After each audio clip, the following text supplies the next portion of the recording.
Well, hello, folks. Pastor Rocky Branch, Spruce Pine First Baptist Church. A very important word for you today about trying to do the right thing, wanting to do the right thing, hoping to do the right thing, but it may not be exactly the right thing. You know, we can be challenged by stuff to do. We can want to do certain things, and we may feel very compelled to do certain things. And this happens all the time in church, that people, they have a certain commitment where they want to do so much. And, you know, it's not necessarily, if you might look at it in the long picture, something that would be bad or wrong or unholy or anything like that. It might be good, but the timing may not be good.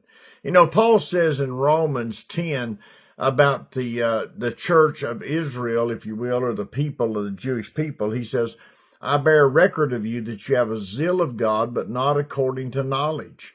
So that means that there's a lot of people that get excited about stuff, but they don't have the foundational principles to make this thing work. And that's a challenging thing. So there's a debate here. It's been a debate for years. It's probably more of a debate with me than it would be of any other preacher that you would talk to. And the reason is because of what happened as a result of it. Now, knowing for sure that the Apostle Paul is going to be arrested and he's going to Rome. I know that. No trouble about that. I know that's going to happen. And that's what happened. The question is, why did it happen the way it happened? Now, let's do some homework here. Let's think about our own personal lives. There have been things in our lives that have happened to us that God used, certainly. That God, even though maybe the direction might have been wrong, God still used it and turned us back to where maybe we ought to be. And of course, we were hopefully willing to listen.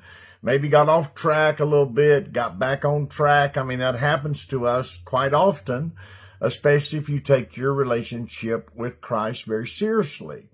Well, Paul obviously took his seriously.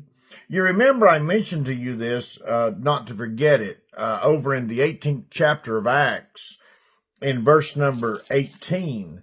It tells us there that Paul, after he stayed there a period of time, where in the region where he was, this when he met Priscilla and Aquila, you remember, that while he was there for a good while, he was leaving the brethren to sail from where he was to Syria, and then with Priscilla and Aquila, having shaved his head in Cenchrea, for he had a vow. You remember I asked you, don't forget that.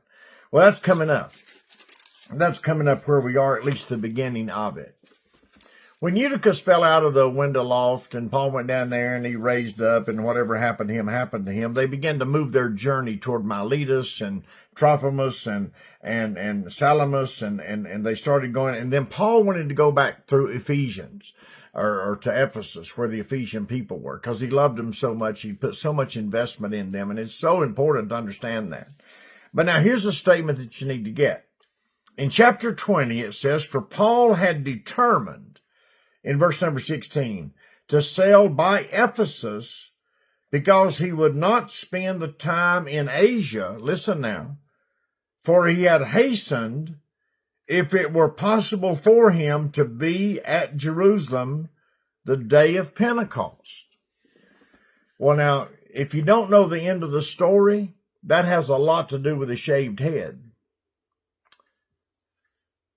I mean, it has a lot to do with it, but, you know, not knowing the end of the story, maybe you don't know the end of the story, and that probably doesn't mean anything to you if you don't. But what I'm telling you is that I want you to remember that, because he says, I've got to get to Jerusalem on the time of Pentecost. And we know what Pentecost is, of course. That's the celebration. Well, there's everybody in the country there. The whole world is coming to Jerusalem. I mean, listen, folks. I mean, we got a ton of people coming to Jerusalem. And Paul says, I've got to be there. Now, I'm going to show you handedly, without any question, how that this thing could have gone one or two ways. And often in our lives, we have the challenge of what life is about of one or two ways. It reminds me of the book of Luke chapter 9, starting in verse 51. And if you look at that passage and you go down through the end of the chapter to chapter 10, but in the first at least 5 verses, if you will mark, and then in chapter 10, verse 1, if you will mark, and perhaps verse 2, if I remember, if you would mark in that his face, his face, his face. And it's important because of Luke 9, because Jesus is sending his disciples to get the burro that he's going to ride into Jerusalem on. But the interesting part, and there's so much there. I mean, look, folks, this thing's deep as the ocean. There's so much stuff in that I just need to pull out one thing. The Bible says that the burro, the colt, where never a man sat, was tied at a place where two ways meet. And the Bible says, loose him and bring him to the Lord. Now, you and I are at a place, often in our lives, where two ways meet. We're just simply there. We're at a place where two ways meet. And the decision is, which way am I going to go? Well, I have 3 choices.